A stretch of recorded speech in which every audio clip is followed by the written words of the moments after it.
Hello and welcome back. In this episode we're going to be delving into thermal expansion. Yay, finally. Just to clarify a few things, I decided to build these little signposts. No real reason for it, just adds a nice little bit to the area, so I thought I'd do that. Got some IC2 rubber trees which we'll be using when I go into Industrial Craft 2, but I won't be touching them just yet. I actually found some more mine shafts as well, if you go into the waypoints. Not mine shafts, it means spawners, which is quite cool, and I still haven't actually been in that mine shaft yet that I discovered a while back. But I've found a few more spawners, started labelling them down so I know where they are.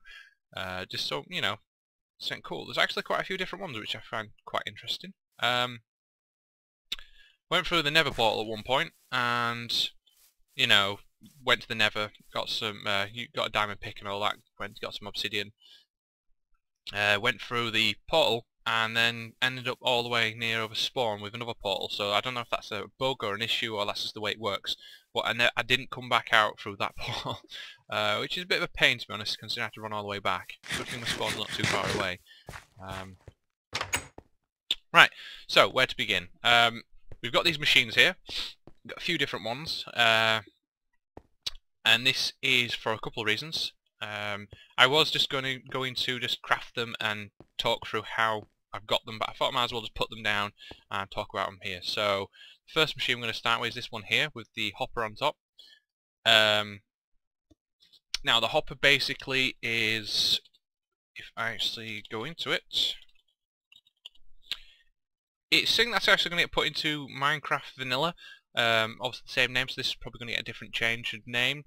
But that's going to be put in. It's basically the exact same thing as what's going to happen in Vanilla, is that you can basically put items in it, and gradually as this base of the pulverizes stuff down and finishes with ores, it'll drop them down automatically into this. So you get like a bigger area, bigger inventory space to put all your stuff, so you don't have to come back as often to keep checking on your machine and putting stuff in. You can just leave this on here and it'll automatically fill stuff in, so you got a longer time period between refills, which is kind of cool.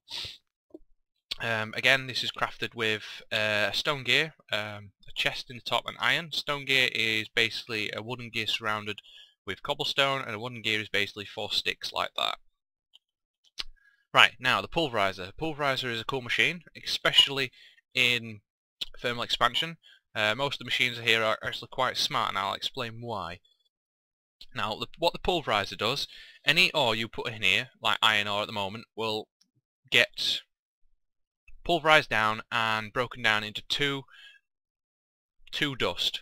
iron dust, pulverized iron I believe it is called. And what it will do, there is actually a chance as well with the pulverizer that you also get pulverized ferrous dust as well. Now, so this machine basically doubles the amount of ore you will get, which is kind of cool, and it gives you that point of you need to use this machine. Now, the second point is these machines are quite smart, as these require power, and I will go into power after I explain all these machines. So the more power it has stored in its internal buffer, and the more power it's receiving, the quicker it'll run. So its maximum power it can run is 4 Minecraft joules per tick. At the moment it's only going half that speed, about 1.8. So that means it's only operating half efficiency. But the cool thing about the way this works is if it's only about half power, then it'll slow down and try and conserve as much power as possible over that period until it actually gets its battery full again. Obviously it'll drain completely out and slow down right till it's basically not running. But it tries and basically balances and manages its power supply. There's also, you can set it to redstone control, so you can have it where it's controlled by redstone on and off, depending on what setting you've got it on. At the moment it automatically runs, but if I set it to this signal high, it means I need to apply a redstone signal for it to run, but obviously I just want it to run automatically. And then this bottom little tab here actually lets you control inputs and outputs. At the moment the input is where this hopper's coming in, and the output is basically where it's going to distribute its resources automatically. Now the cool thing about these machines from thermal expansion is that if you have an output and then you come over to the powered furnace and has the blue input here, it'll actually automatically transfer stuff across once it's done. So this will pulverize down the iron and then automatically put it into this machine. Again, it has the exact same, you know, smart power system and redstone control and all that. And the same thing with the power furnace, it will automatically output into an adjacent chest or anything what it needs to do. So in this one I've got it into a chest and it's just going to put all my ores straight into this chest. So I don't even have to come and every time it's done 64 ores, I don't have to come here and go, right, I need to take it out for it to run. It'll just automatically put it in the chest for me. So it means I can go away for a long period of time, not have to worry about it, and then come back once it's empty to actually put some more stuff in, which, you know, is probably a lot more efficient and works that way. Now, there's this other machine over here called the induction smelter, which I've just been using. Now, this machine requires... this is what is required for some of the pipes later on in thermal expansion, which I didn't have. But actually, one thing, I'll get that machine in a minute. I want to show you how to actually make these machines. So, can I actually... No. Okay, I'll have to type them in. Basically, to make these machines, if you're going to add pulverizer, it requires a piston, flint either side, copper ingots, a redstone reception coil, which is basically redstone and a gold ingot, and a machine frame, which is basically iron in the corners, glass next to them, and gold in the centre. Gold is actually, I'd say, needed in this mod quite a lot. You'll notice it's used often enough. Right, now the powered furnace. If I type that in, hopefully I've got not enough items because it makes it easy to type and find stuff out. Again, redstone, stone brick. It's raining, lovely. Turn this down actually. It's going to be my heading. Right, back in we go. Powered furnace. Redstone at the top, machine frame again, bricks either side, copper at the bottom, two corners, and redstone reception coil. So it's the exact same, just replacing the brick. So yeah, these will basically automatically pulverize your ore and then automatically smelt them, so I don't have to be anywhere near. Now, getting into these machines. The induction smelter, and I might as well actually show you while I'm here. Induction smelter requires a bucket, sand, a machine frame. A machine frame is basically more or less the basic component of thermal expansion, copper ingots, and redstone reception coil.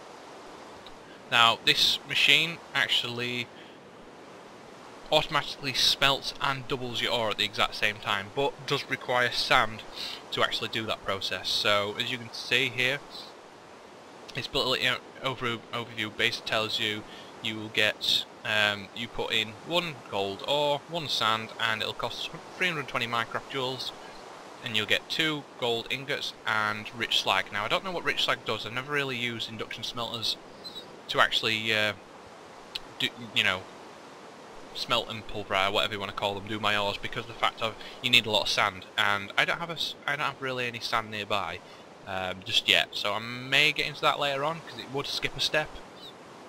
Plus, I get this rich slag, which I'm not actually sure what it's used for, to be honest. Can I have a look? What's it used for? Ah, right. Ah, that's kind of cool. So you can use rich slag here with pulverized gold to basically get free ingots, so you triple it.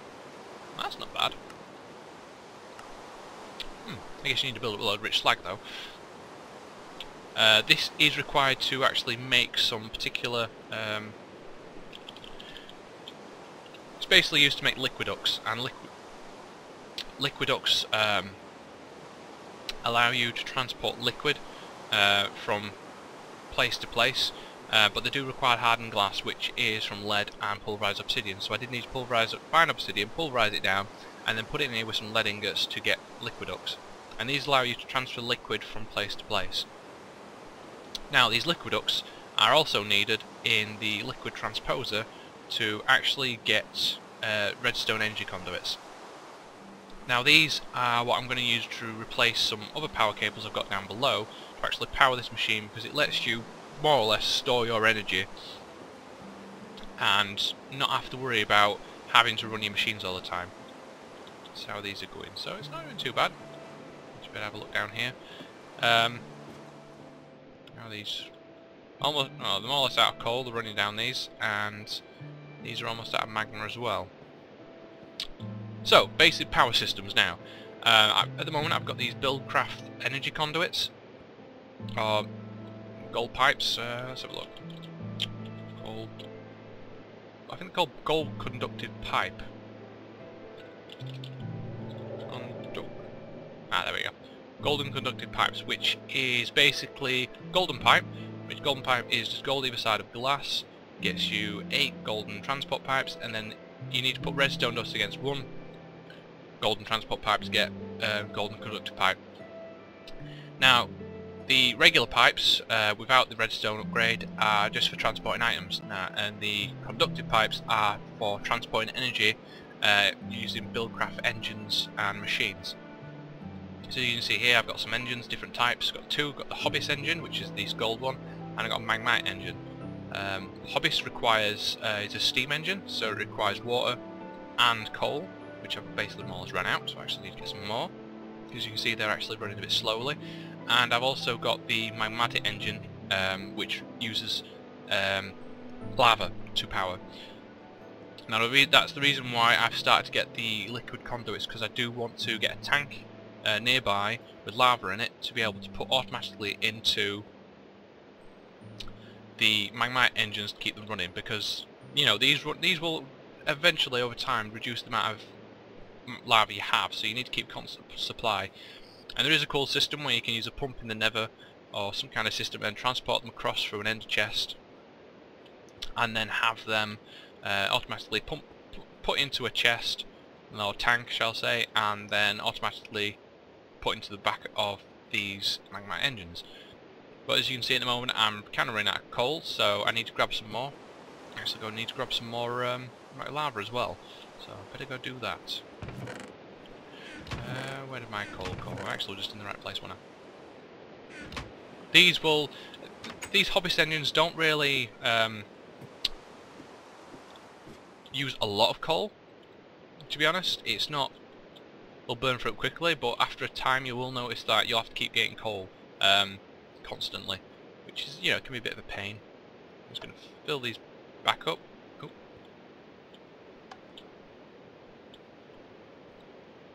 So just stick them up with water. The problem with Hobbyist engines is they won't explode generally when they run out of water, but if you try putting, say these run out and go all the way down to 0, if I then try putting water into them while they're hot, they will explode. So I've actually got to use a system of, if that happened, I'd have to turn the machine off, wait for it to cool all the way down, which is the heat here, and then fill it with water to power it again, which, you know, wastes time and can be a bit of a nuisance sometimes.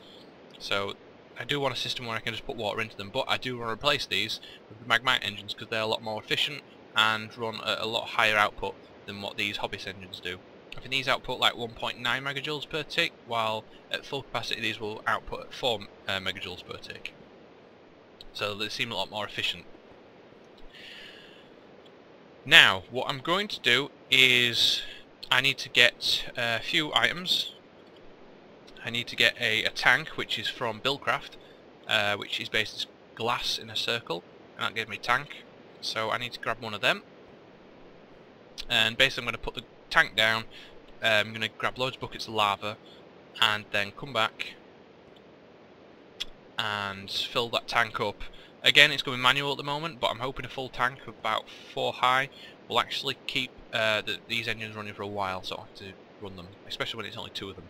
So I will be back in a few ticks when I've actually got some lava and got the tanks that I need. Well, here we are back again. Got some glass. Oh well, I used all my glass up, so I had to actually go and get some sand. I've got 15 buckets of lava. Should be plenty enough. And I've got a little load in there. That would be a world hole then. It's probably one of the worst things you can have. So, what do I need to do? I need to actually get these cooked in the furnace ASAP. So, I'm just going to stick these in here. Get some coal. Have I got any on me? No. I'm going to use probably a stack of this, so... well, probably not, to be honest.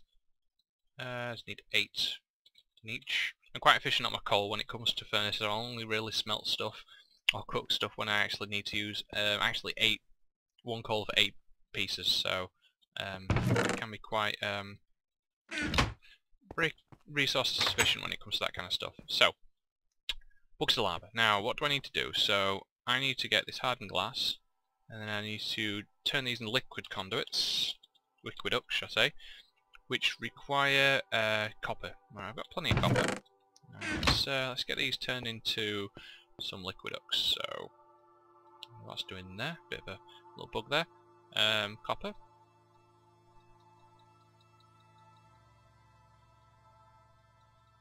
I'm going to use them all. I'm just going to use the get 64, so I think that should be enough for now. So while we're getting more glass, what I'm going to do is find a nice place just to store this. So, I'm going to have the a 4-engine setup like this. So these are going to replace with my engines at one point when I get enough lava. But at the moment, I'm just going to trying to think. Put it there. Yeah, I'm having 3 high, so then I can put all my lava into it. So store them in there. I really shouldn't actually. Just for the fact of, and I want to go down. Oh, that's why I want that covered. Good thing I just mined 4 pieces of cobblestone. Right, so you under there. Another one down this side. Actually no, why would I do that? I can just I'm hoping they don't connect up to the buildcraft pipes. Oops. So, liquiducts. Let's get this back down. So I want this. There we go, connected. Let's try and get these pipes in there. Right, connected. And I don't want to connect it just yet, so we're just going to leave it there for a second because I want to get all this lava into the tank first. You see, there's a bit of lava left in it, but I don't think it's running at the moment, so what I'm going to do is just get all this lava in here.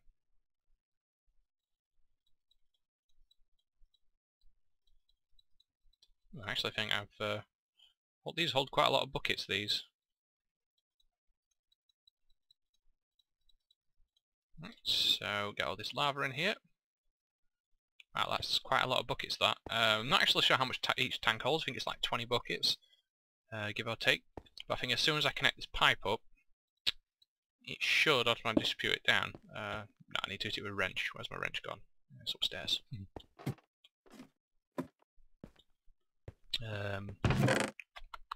Wrench, where did I put you?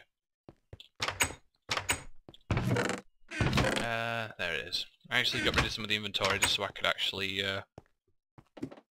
carry a bit of stuff, and I got rid of my food as well. So I think I need to hit it with a wrench. Is that the one, right one? No?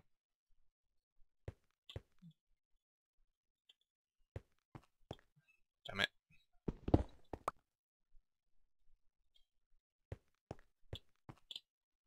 I think I need to resupply it with a redstone current, so I'm just trying to figure out how this works.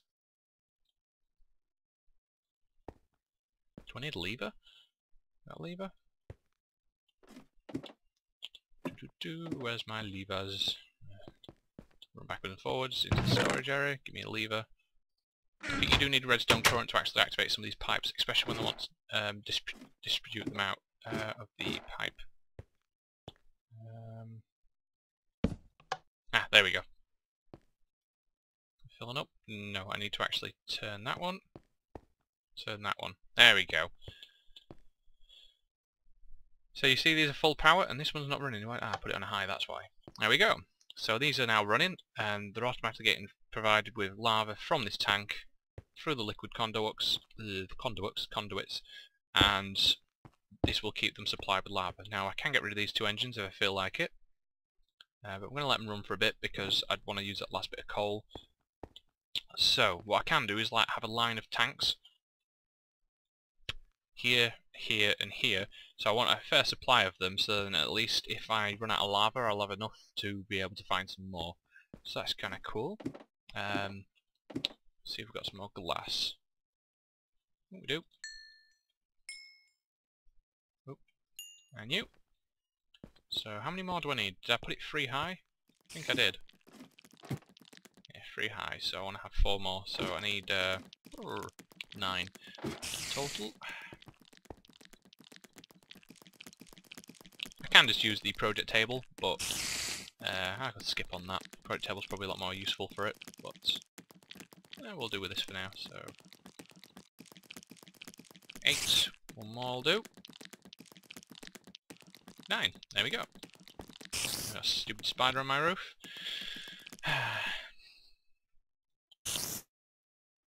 Get it daytime and then he should stop chasing me around at least. I'll have him fall off. Nah. Right, we'll go down and we'll get these in. So, what I want to do is, again, this isn't going to be a permanent setup, it's just what I'm going to have for now. Oh, no. Oh, damn it. The exact same thing I didn't want to do. Right, so, get some more liquid conduits down. The reason why I made so many is just so I don't need any more after this. Boom, and boom.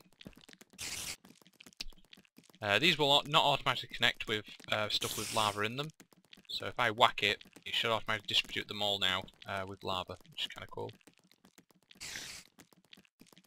Now, as you can see, oh, and that, is that run out of power? Oh god. Oh god, it's not even macerating anymore. Right, so I need some more stuff to smelt down before I actually run out. Get some gold, iron, tin, just grab everything basically. Ferrous, iron. Let's just pump these into here. Doom, doom, doom, doom. Right, you go into there. Boom. Right, we'll keep these on for now. So yeah, this is the... I'm trying to get rid of some of this power because you can see there's a power build-up. At the moment, so I'm going to turn these engines off because I don't need them anymore. Running. So I actually get rid of these engines, and I can replace them with magmatic engines at the moment. As you can see, the power's going up now to where it's needed. So, the issue with this at the moment, I need 4 levers. So, I need you. You. And you there.